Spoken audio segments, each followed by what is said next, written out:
Assalamualaikum warahmatullahi wabarakatuh.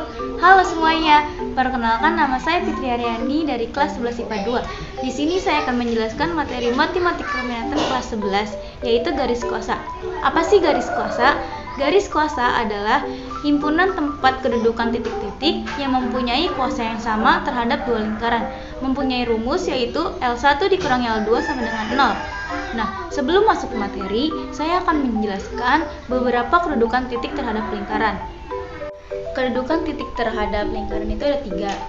Ini yang pertama, titik terletak pada lingkaran. Titik terletak pada lingkaran itu titiknya berada di lingkaran. Yang A itu x kuadrat plus y kuadrat sama dengan r kuadrat itu apabila titiknya berpusat di 0,0. Sedangkan kalau titiknya berpusat di A, B, maka menjadi x kuadrat plus y kuadrat sama dengan r kuadrat. Ini x kuadrat plus y kuadrat plus ax plus by sama dengan 0 itu adalah bentuk umum. Nah, ciri dari titik terletak pada lingkaran itu x kuadrat plus y kuadrat itu sama dengan jari-jari. Nah, lalu yang kedua itu ada titik terletak di dalam lingkaran. Nah, titik terletak di dalam lingkaran itu ketika di sini dan di sini. Yang pertama itu bila titiknya terletak di pusat 0,0 dan jari-jarinya itu lebih kecil dibanding jari-jarinya. Nah, ciri dari titik terletak di dalam lingkaran itu lebih kecil. Lalu yang ketiga itu titik terletak di luar lingkaran. Nah, dari ciri titik terletak di luar lingkaran itu ininya akan lebih besar dari R-nya. Setelah kalian sudah mengetahui kedudukan titik terhadap lingkaran, sekarang saya akan memberikan satu contoh soal agar dapat memahaminya dengan baik dan benar. Cekidot. Nah, agar dapat lebih paham, mari kita mengerjakan contoh soal. Nah, ada contoh soal, diketahui dua buah lingkaran x kuadrat plus y kuadrat plus 2x plus 6y plus 6 sama dengan 0 dan x kuadrat plus y kuadrat plus 8x minus 10y plus 9 sama dengan 0. Lalu ditanyakan, yang pertama ada tentukan garis kuasa dan yang kedua tentukan titik pada sumbu y yang mempunyai kuasa yang sama terhadap dua lingkaran. Lalu yang ketiga, tentukan kuasa dari titik. Nah, mari kita lanjut ke penyelesaian. Nah, tadi kan yang pertama ditanyain garis kuasa. Nah, rumus garis kuasa itu kan L1 dikurang L2. Jadi, x kuadrat dikurang x kuadrat itu habis. Y kuadrat dikurang y kuadrat itu juga habis. Lalu, 2x dikurang 8x sama dengan min 6x.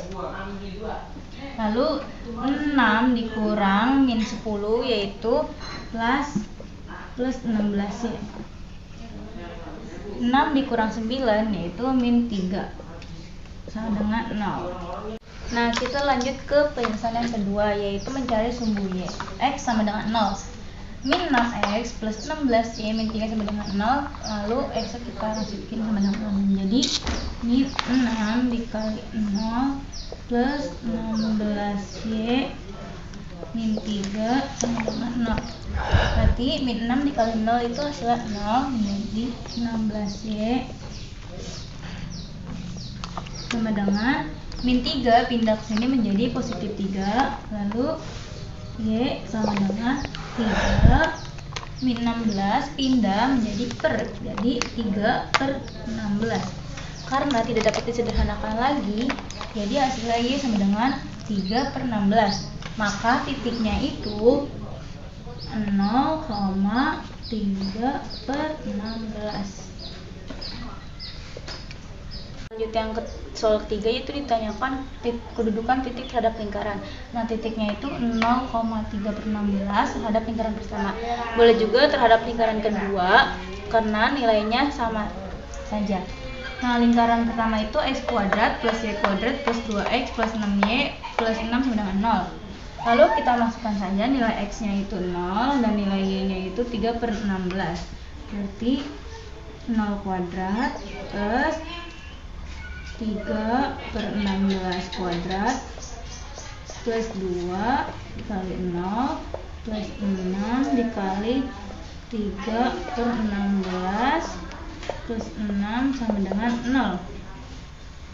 Lalu 0 kuadrat itu 0, 3 per 16 kuadrat itu 9 per 256. 2 dikali 0 itu 0, 6 dikali 3 per 16 itu hasilnya 18 per 16 plus 6 sama saja seperti 6 per 1. Nah, karena penyebutnya belum sama, jadi pembilangnya tidak bisa dijumlahkan. Bila pembilangnya dijumlahkan, kita harus samakan penyebutnya terlebih dahulu. Kita samakan penyebutnya menjadi 256. Maka 18 per 16 ini dikalikan dengan 16 per 16 menjadi 9 per 256 plus 18 dikali 16 itu 288 per 16 dikali 16 256 plus 6 per 1. Nah, karena penyebutnya sudah sama, maka kita boleh menjumlahkan pembilangnya. Maka menjadi 9 plus 288 itu 297 per 256 plus 6 per 1. Nah, karena ini penyebutnya masih sama, maka kita samakan agar pembilangan bisa dijumlahkan.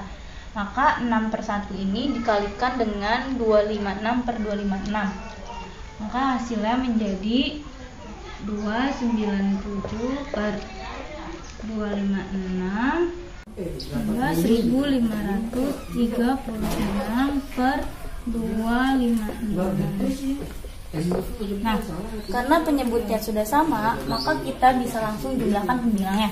297 ditambah 1536 itu 1833 per 256. Nah, 1833 ini per 256 lebih besar daripada 0. Maka titiknya berada di luar lingkaran. Sekian penjelasan singkat dari saya, semoga dapat bermanfaat bagi teman-teman semua. Kurang lebihnya mohon maaf. Wassalamualaikum warahmatullahi wabarakatuh. See you, bye bye.